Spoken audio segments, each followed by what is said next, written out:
Ragtime band. Come on and hear, come on and hear. It's the best band in the land. Hello, listening audience, and thank you for joining me for this edition of Legendary Composers. This is Nicole Cornish. Today you will learn more about the famous composer and lyricist Irving Berlin. The musical score playing as our podcast began is the work that made Irving Berlin famous. What you heard was his sensational hit, Alexander's Ragtime Band, which was written in 1911. Please stay tuned as we take a journey into the life of the prolific music and songwriter Irving Berlin and learn how his music influenced America and nations abroad. Irving Berlin was a famous American songwriter and lyricist of the 20th century.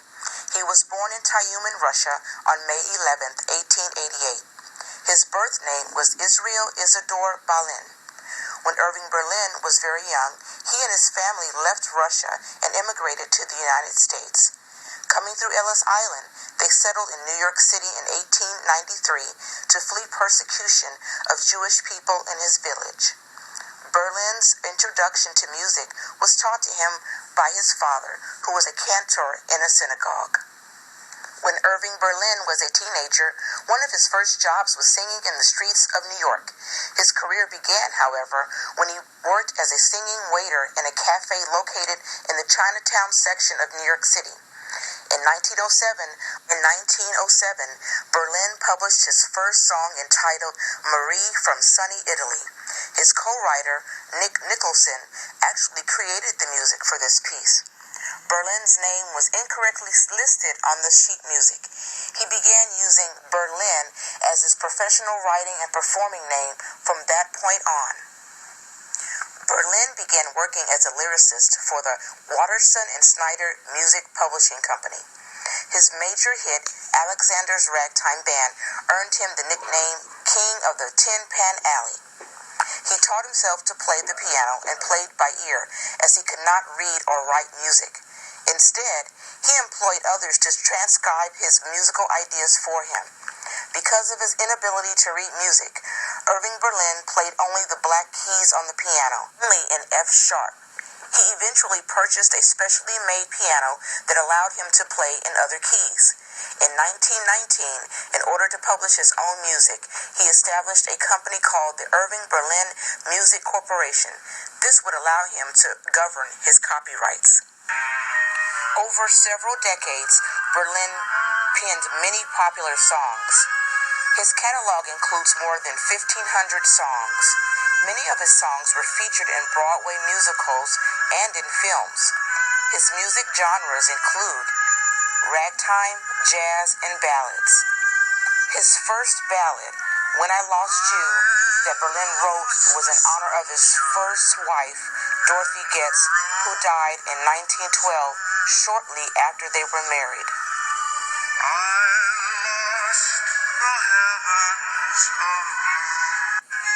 He married his second wife, heiress Ellen McKay, in 1925, and they had 4 children together. Ellen's father disapproved of her marrying Berlin because he was Jewish, so he disinherited her. Berlin dedicated the ballad Always to her. This song proved to be very profitable for their family.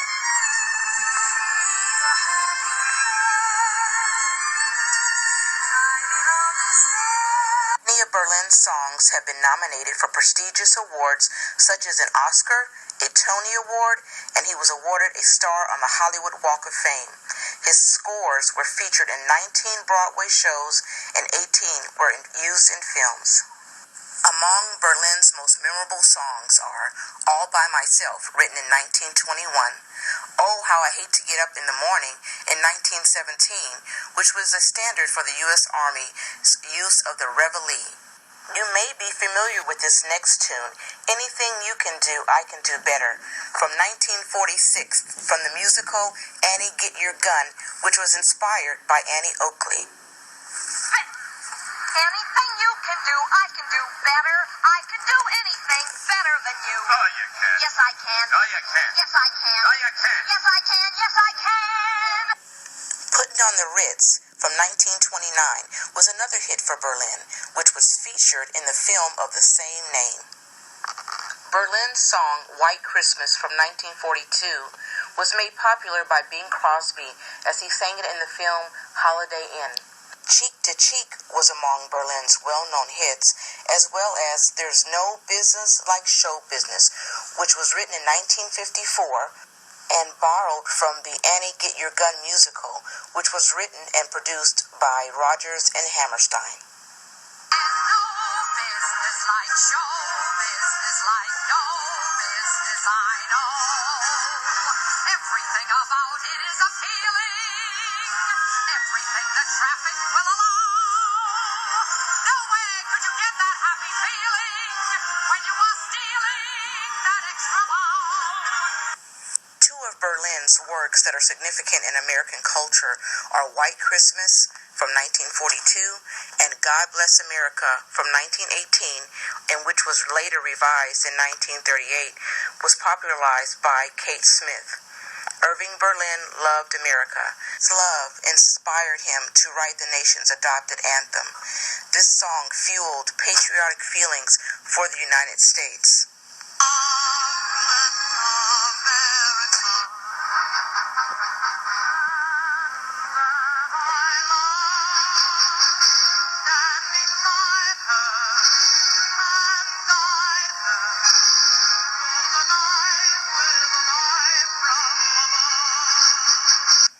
White Christmas has the distinction of being the song that sold the most copies in history. Irving Berlin influenced and inspired many singers to cover his songs and make them popular. These vocalists include Nat King Cole, Willie Nelson, Frank Sinatra, and Ethel Merman, among others. After leaving a very influential legacy, Irving Berlin retired in 1962. He spent most of this time in seclusion. After many years from the limelight, Irving Berlin died on September 22nd, 1989 in New York City. He was 101. Thank you for joining me for this podcast today. I hope you enjoyed learning about the composer Irving Berlin's fascinating career as a hit music maker. Be sure to look for the listening guide that will be available soon. As this podcast closes, take a listen to Irving Berlin's most popular song, White Christmas.